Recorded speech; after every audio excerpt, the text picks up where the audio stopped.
Bonsoir mesdames et messieurs et bienvenue à ce journal sur la télévision Burkina Info. Au sommaire, le CNT a adopté aujourd'hui une résolution portant mise en accusation des anciens ministres Lucien Marie-Noël Bebamba et Sidi Paré. 3 autres projets de loi ont aussi été adoptés ce matin. Il sera aussi question dans ce journal de la contribution de la solidarité nationale aux personnes vulnérables. Et le collectif des jeunes leaders du Burkina qui déplore la faible représentation des jeunes au futur Parlement. Bienvenue à tous. 48 heures après la proclamation des résultats définitifs des élections présidentielles, une délégation de l'Union européenne a été reçue en audience aujourd'hui par les membres du Conseil constitutionnel. Au thème des échanges, le président du Conseil constitutionnel, Kassoum Kambou, a salué le travail abattu par les observateurs de l'Union européenne durant l'élection. Le reportage de Joël Zoundi. Une délégation des observateurs de l'Union européenne conduite par Tommaso Capliglio a été reçue en audience par le président du Conseil constitutionnel, Kassoum Kambou, entouré des sages de l'institution. Au menu des échanges, le rôle joué par cette institution dans la bonne tenue de l'élection présidentielle du 29 novembre dernier. Le Conseil constitutionnel a proclamé, ça fait 2 jours, le résultat définitif de l'élection présidentielle. Il manque encore la toute dernière proclamation. Mais vu que notre mission d'observation est presque terminée, on a voulu rencontrer les présidents du Conseil et tous les conseils, un peu pour faire les bilans ensemble et lui présenter un peu les étapes futures de notre mission qui va s'achever le 29 décembre prochain. Cette visite a été saluée par Kassoum Kambou, surtout que ses observateurs ont suivi en amont et en aval le processus électoral. Vous savez, dans ces élections, le rôle des observateurs est très important. Et eux, contrairement à certains observateurs, ont suivi tout le processus. Et justement, à l'issue des élections, ils font des recommandations, tout comme le Conseil constitutionnel. Et justement, on a vu ensemble comment on peut capitaliser ces recommandations pour une meilleure organisation ou même parfois comment revoir les tests pour que les scrutins à venir soient encore plus crédibles, plus transparents. Aussi, la délégation des observateurs de l'Union européenne ont pris congé de leur ordre du jour avec cette promesse. C'est pour cette raison qu'on a voulu discuter un peu des choses qu'on a observées aussi dans la phase post-électorale et un peu discuter des thématiques techniques parce que, comme vous savez, la mission va revenir dans les pays dans les mois de février pour présenter son rapport final dans lequel il y aura aussi des recommandations qui sont adressé à toutes les parties prenantes, à tous les acteurs du processus électoral. La Constitution du 11 juin 1991 a confié au Conseil constitutionnel le rôle de contrôler les élections nationales. Le Conseil national de la transition a procédé aujourd'hui à l'examen de 4 projets de loi, dont celui portant mise en accusation de 2 anciens ministres. Il s'agit de Lucien Marie Bebamba et le dernier ministre de l'économie et des finances du gouvernement Luc Adolphe Thiaw et l'ancien ministre délégué de la sécurité Sidi Paré. La loi portant régime juridique de la presse écrite, audiovisuelle et de la presse en ligne a aussi été modifiée. Les amendes fixées de 1 à 5 millions de francs CFA ont été revues à la baisse. Des détails avec Hassan Nakro. 4 projets de loi ont fait l'objet d'examen par le Conseil national de la transition au cours de sa séance du 17 décembre 2015. Le premier projet est relatif à la création d'un tribunal de grande instance à Koupéla au cours de l'année 2016. Le second dossier est relatif au projet de loi portant modification de la loi numéro 060-2009/A1 du 17 décembre 2009 portant répression d'actes de terrorisme au Burkina. Cette nouvelle loi permet ainsi à l'État burkinabé de punir les auteurs d'actes de terrorisme. Ces sanctions vont de 3 à 20 ans d'emprisonnement. Le troisième dossier est relatif à la modification de la loi portant régime juridique de la presse écrite, audiovisuelle et la presse en ligne, adoptée le 4 septembre 2015. Une modification qui entraîne de réels changements relatifs aux sanctions pécuniaires qui sont désormais fixées de 500 000 à 3 millions de francs CFA. Pourtant, ces peines étaient fixées au départ de 1 à 5 millions de francs CFA. Une modification qui a suscité de vives réactions au sein de l'hémicycle. 9 voix contre, 17 abstentions et 50 voix pour sur un total de 76 votants. Pour certains députés, comme Yaya Karambiri, son abstention se justifie. Je me suis abstenu parce que j'ai estimé que la procédure de modification de la loi qui a été votée il y a seulement 4 mois de cela n'a pas été respectée. Parce que lors du premier examen de la loi en plénière, dans le mois de septembre, notamment le 4 septembre, nous avons dit au gouvernement que les quantas qui avaient été effectivement proposés dans ce projet de loi-là étaient vraiment excessifs. Le 4e dossier est relatif à la mise en accusation de Lucien Marie Bébamba, le dernier ministre de l'économie et des finances du gouvernement Luc Adolphe Tiao, et de Sidi Paré, l'ex-ministre du gouvernement de la transition en charge de la sécurité. Plusieurs faits leur sont reprochés selon Tanga Félix Ouedraogo, le rapporteur de la commission chargée des mises en accusation devant la Haute Cour de justice.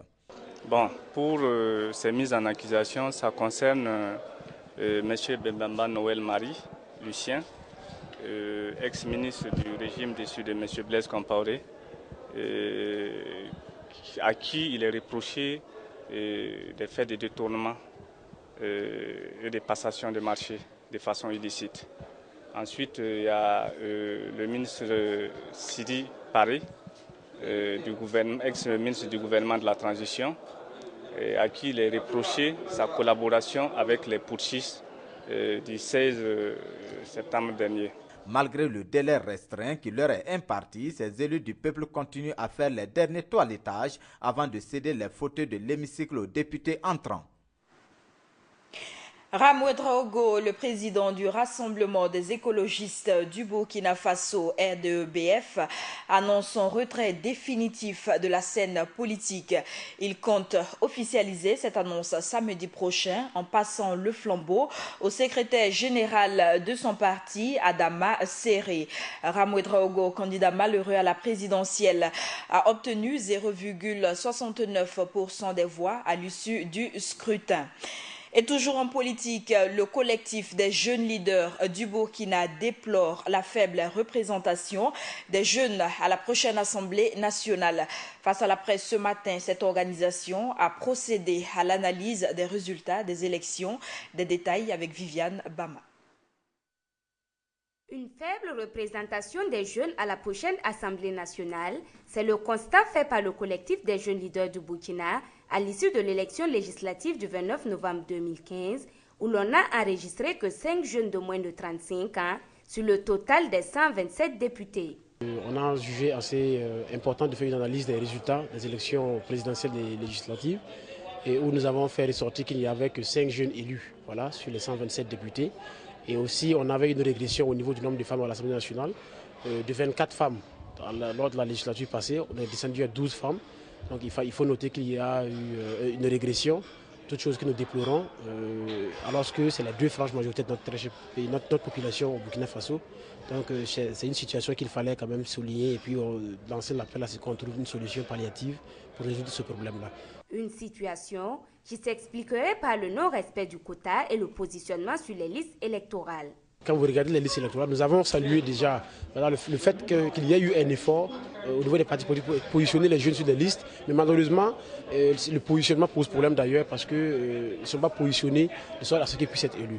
Donc c'est le fait que les jeunes et les femmes sont mal positionnés sur des listes électorales qui font que ils ne peuvent pas être élus. Donc ça veut dire que si on avait des jeunes comme tête de liste, comme des femmes comme tête de liste, il y avait de fortes chances qu'il y ait des jeunes et des femmes élus pour siéger à l'Assemblée nationale. Malheureusement, c'est le contraire que nous avons constaté, c'est ce qui a expliqué ce résultat-là. Afin de pallier à ce genre de situation, le collectif a fait des recommandations, notamment le renforcement de l'autonomisation socio-économique des jeunes et l'institutionnalisation d'un quota. Pour ce faire, nous avons proposé donc à ce qu'il y ait un quota de 30% qui soit mis en place, sous le principe bien sûr de liste zébrée, pour permettre aux jeunes et aux femmes de pouvoir donc avoir toutes les chances d'être élus et être présents à l'Assemblée nationale pour représenter donc ces franges majoritaires. Le collectif a par ailleurs lancé un appel à l'État burkinabé, aux partis politiques, partenaires techniques et financiers, la société civile et aux jeunes afin de faire de la participation des jeunes à la gestion politique une réalité. Et le Nigeria abrite depuis hier la 48e session ordinaire de la CEDEAO. Le président sénégalais, président en exercice de la CEDEAO, Macky Sall, s'est félicité de la consolidation de l'ancrage démocratique en Afrique de l'Ouest. Il a indiqué que la réussite des processus électoraux dans ses États membres démontre l'adhésion commune de la CEDEAO aux principes démocratiques universels. Le président sénégalais, dans son allocution hier, a appelé les pays membres de la CEDEAO à s'unir face à la montée du terrorisme, soulignant que le président de la transition, Michel Kafando, prend part à ces travaux, des travaux qui se sont poursuivis aujourd'hui même. Et retour à Ouagadougou, c'est parti pour les 72 heures du communicateur organisé par les étudiants en communication et journalisme de l'université de Ouagadougou. Jusqu'au 19 décembre prochain, plusieurs activités sont prévues, notamment des projections cinématographiques, tournois de football. La cérémonie d'ouverture ce matin a été l'occasion pour les étudiants de réfléchir à la protection des données personnelles. Viviane Bama. Jeunesse, communication et protection des données personnelles, pratiques, enjeux et perspectives, c'est autour de ce thème que se tient cette année les activités des 72 heures des étudiants en communication et journalisme de l'université de Ouagadougou. Activités placées sous le patronage de la présidente de la commission de l'informatique et des libertés. La protection des données personnelles, tant numériques que non, est aujourd'hui une préoccupation majeure et mondiale, surtout dans un contexte où l'information circule à une vitesse inimaginable et va encore plus loin. En effet, les réseaux sociaux sont aujourd'hui un espace incontournable, aussi bien pour les organisations que pour les individus. Malheureusement, force est de constater que tous les utilisateurs de réseaux sociaux que nous sommes, majoritairement les jeunes, ne maîtrisent pas forcément les rudiments nécessaires à leur utilisation. L'innovation majeure de cette célébration des futurs communicateurs et journalistes sera, à en croire le président du club, la formation à l'utilisation des données personnelles sur le net. Nous allons apprendre aux étudiants comment est-ce qu'il faut communiquer très bien sur les réseaux sociaux. Nous allons apprendre aux étudiants à gérer leur page Facebook, leur page Twitter, les différents réseaux, vis-à-vis, en droite ligne avec notre thème qui parle des données personnelles. Parce que nous avons tous des comptes, mais nous ne savons pas les gérer. Pour ce faire, il est prévu des communications et des séances de création de blogs, toujours autour du thème. Donc nous allons essayer de montrer aux communicateurs, au public, les techniques nécessaires afin de protéger les données personnelles. Et comme les communicateurs sont au centre de tout, c'est à eux maintenant d'être des relais pour sensibiliser le grand public afin qu'ils puissent bien protéger les données de nature personnelle. Les autres activités au cœur de ces 72 heures sont entre autres une projection cinématographique, un tournoi de foot, une kermesse et une nuit de partage avec les aînés issus de ce département. À travers ces activités, le club des étudiants en communication et journalisme entend offrir un cadre formateur à même de contribuer à l'épanouissement de ses membres. Voilà résumé la primaire de la journée d'un citoyen moyen du campus de Zorona. Voilà comment... La 11e édition du mois de la solidarité a été lancée ce matin à Ouagadougou. Durant la cérémonie d'ouverture, le Premier ministre Yacouba Isaac Zida a rappelé les vertus de la valeur de la solidarité. Plus de 10 millions ont été remis au ministère de l'Action sociale dans le but de venir en aide aux familles des personnes incarcérées. Samba Kassile Traoré, reportage. Pour mieux s'entraider et surtout pour mieux aider les moins nantis, le mois de la solidarité est lancé ce 17 décembre 2015. Placé sous le thème « Contribution de la solidarité nationale à la résilience des communautés », ce mois de la solidarité est à sa 11e édition. Il y a une valeur qui jadis a caractérisé le voltaïque burkinabé aujourd'hui, c'est bel et bien la solidarité. C'est aux valeurs de la solidarité qu'il faut ajouter celle de la parenté, de la fraternité, de l'amitié et de l'hospitalité si légendaire à notre peuple. Cette solidarité agissante constitue, et ce depuis des décennies, le socle de la cohésion sociale et de l'entraide mutuelle. Pour le ministre de l'Action sociale et de la solidarité nationale, les événements des 30 et 31 octobre 2014, de même que le coup d'État manqué du 17 septembre dernier, ont démontré au monde entier que le peuple burkinabé est un peuple uni. Comme depuis les événements que nous avons traversés, nous avons senti le peuple soudé, solidaire. Alors nous avons vaincu des obstacles ensemble et aujourd'hui nous nous attaquons encore de manière unie à des obstacles qui touchent à la vie des communautés. La déficience, la pauvreté, le manque de ressources. Et nous voulons qu'ensemble, dans un élan solidaire justement, nous puissions aider tous les groupes, comme on l'a annoncé dans les différents discours, à pouvoir anticiper, répondre et à pouvoir également prévenir les chocs. Lors de cette cérémonie de lancement du mois de la solidarité, un chèque de 10 800 000 francs est remis au ministère de l'Action sociale et de la solidarité nationale par le gouvernement pour un soutien aux familles des personnes incarcérées et des dons symboliques ont eu lieu. La suite de cette édition a mené les Burkinabés à réduire leur consommation du papier en privilégiant les technologies de l'information et de la communication. C'est sans doute l'objectif visé par la Journée nationale sans papier. Président la cérémonie de clôture à l'Université libre du Burkina, le ministre de l'économie numérique Nebila Yaro a milité pour l'abandon de l'usage du papier dans l'administration publique et privée. Puis Philippe Ada, reportage. Un amphi de l'Université libre du Burkina transformé en cybercafé. Ici, tout se fait sur ordinateur et le papier y est persona non grata. Nous sommes à la cérémonie de clôture des activités marquant la célébration de la Journée nationale sans papier. Une journée qui trouve tout son sens dans les propos du ministre en charge de l'économie numérique. Au Burkina Faso, les statistiques ne sont pas encore disponibles. Mais au moins une chose est sûre, le papier est beaucoup utilisé dans le cadre de fonctionnement de l'administration publique et privée. Très souvent, des cartons contenant des documents administratifs précieux encombrent les allées de certains locaux et autres centres administratifs. L'état dans lequel ils sont conservés les rend difficilement exploitables.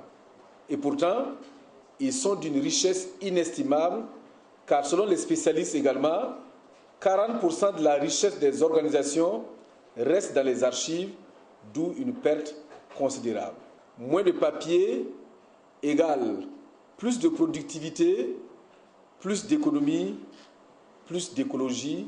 Plusieurs activités ont marqué la Journée nationale sans papier, notamment des conférences, débats et des formations en technique de création de sites web. Le business plan, pourquoi l'élaborer et plein d'autres éléments.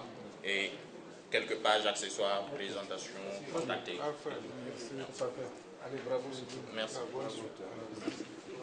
C'est des sentiments de satisfaction, en toute franchise. Parce que je ne m'attendais pas à apprendre tellement de choses, à connaître tellement de choses en si peu de temps. C'est pour cela que je dis vraiment, c'est vraiment une bonne initiative et vraiment c'est une initiative que je loue à sa juste valeur. Le ministre Nebila Yaro apprécie le génie des étudiants qui vaut son pesant d'or. Ceux qui viennent d'exposer ce qu'ils ont fait, nous allons également les intégrer dans le dispositif parce que nous restons persuadés que les TIC sont une mine d'informations, c'est vrai, mais aussi une mine d'argent sur laquelle les jeunes peuvent vraiment s'appuyer pour vraiment avoir de l'emploi dans les années à venir. Conscient de l'importance de l'utilisation des TIC, le ministre des Postes et de l'économie numérique a invité les étudiants à vulgariser les outils en vue d'un large usage au Burkina et ailleurs. Et rappelez-vous, en novembre dernier, des agents du BBDA ont manifesté pour réclamer le départ de leur directeur général et du directeur des affaires financières. Aujourd'hui, ce sont les artistes qui sont montés au créneau pour apporter leur soutien au directeur du bureau burkinabé des droits d'auteur BBDA. Ils ont manifesté ce matin devant le BBDA. Samba Kassile Traoré, reportage. Suite aux différentes manifestations du personnel du bureau burkinabé des droits d'auteur BBDA qui revendiquent le départ de leur directeur général, les artistes montent au créneau.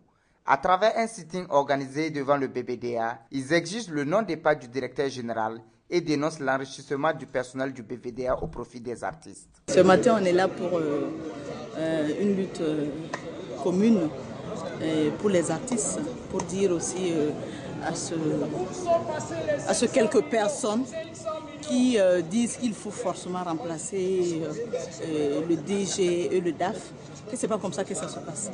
Parce que avant tout, c'est vrai, c'est des employés d'ici. Mais le BBDA, je pense, appartient aux artistes. Et c'est à nous aussi, on a notre mot à dire. Il a pris le BBDA dans un contexte qui ne sied pas aux artistes. Et maintenant, il est en train de vouloir remettre tout ça en ordre. Et les travailleurs du BBDA disent qu'ils ne sont pas d'accord. Parce qu'on est habitué dans ce pays à une certaine façon d'agir. Parce que quand on agit, même si ce n'est pas normal, les gens se disent que c'est une habitude, donc il faut continuer comme ça. Celui qui vient, qui veut changer un peu pour remettre tout en ordre, on trouve qu'il va dans le sens opposé de ce que l'administration veut, alors que ce n'est pas ça. Certains souhaitent à ce que ce soit dorénavant les artistes qui soient les employés du BBDA. C'est nous, on fait rentrer l'argent, voilà, les artistes pour les droits voisins et tout. Donc je pense que quelque part, il faudrait qu'ils se ressaisissent et puis passer à autre chose. Parce que sinon, si ça continue, je pense que les artistes vont prendre la maison des artistes et gérer pour leur montrer que sans eux, on peut le faire. Voilà. Sinon, ailleurs, on voit bien, Abidjan, c'est des artistes, c'est des gens de la culture qui gèrent leur bureau. Et ici, c'est des gens qui sont affectés, on ne sait pas d'où ils viennent. Aussi, les artistes demandent à ce que les frais de gestion du bureau burkinabé des droits d'auteur n'excèdent plus 35%, car selon eux, plus les frais de gestion sont élevés, plus l'artiste s'appauvrit. Plus de 2 semaines après les élections couplées présidentielles et législatives, les publicitaires associés ont dressé ce matin le bilan de leurs analyses de la campagne électorale. Face aux hommes de médias, les communicateurs ont dénoncé une concurrence déloyale au sein du milieu et plusieurs insuffisances durant la campagne électorale. Des précisions avec Philippe Ada.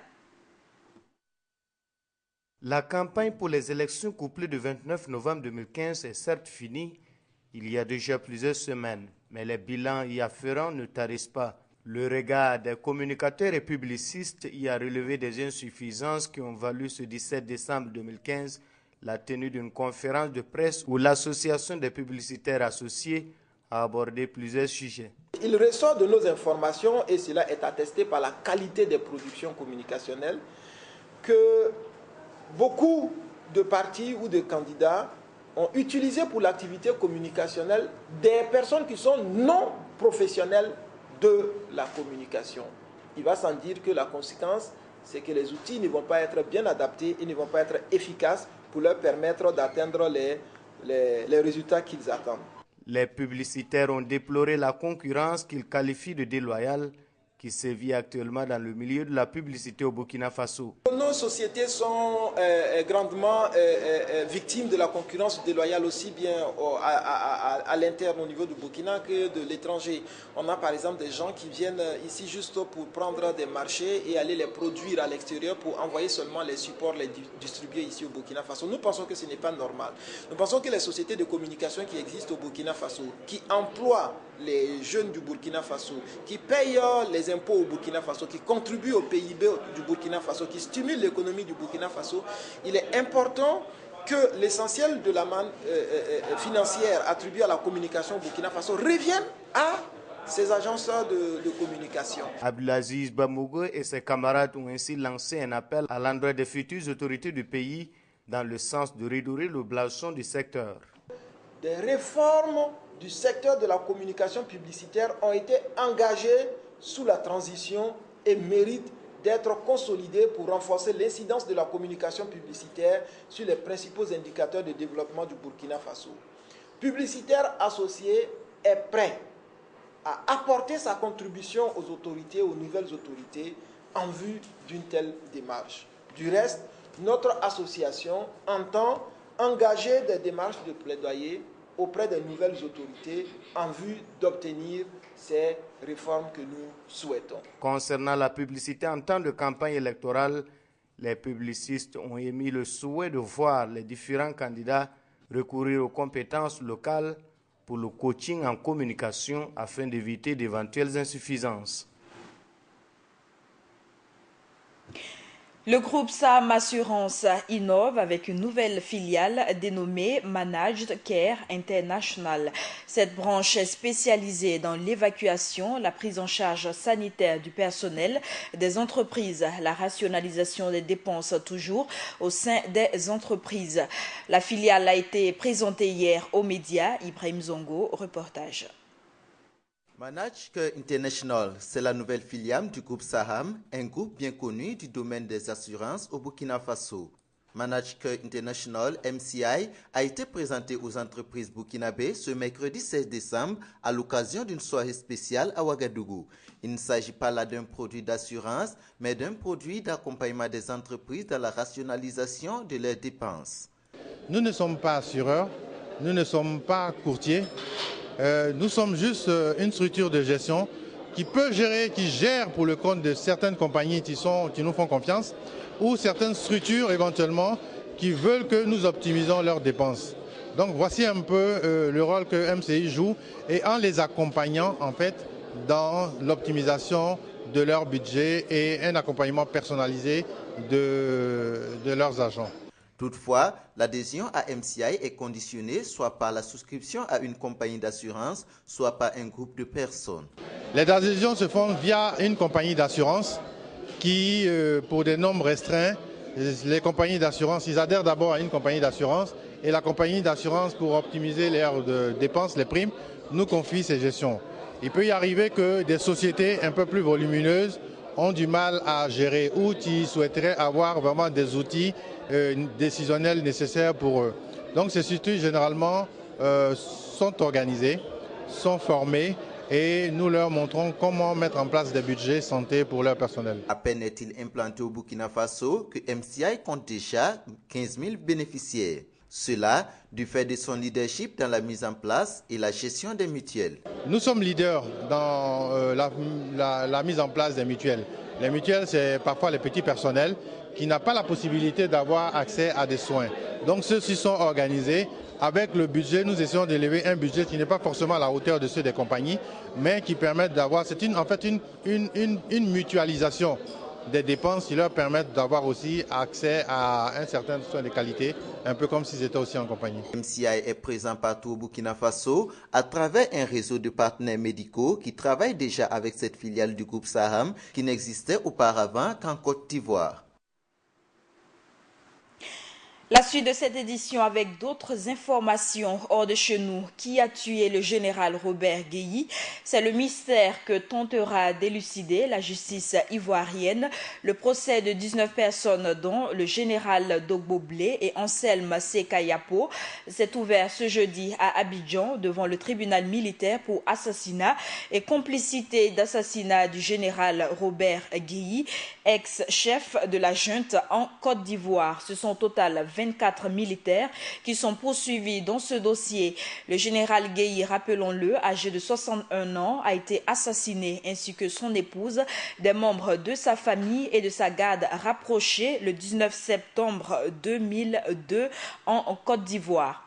Et au Niger, selon le quotidien d'information Jeune Afrique, plusieurs officiers de l'armée nigérienne ont été aujourd'hui entendus dans les locaux de la gendarmerie à Niamey.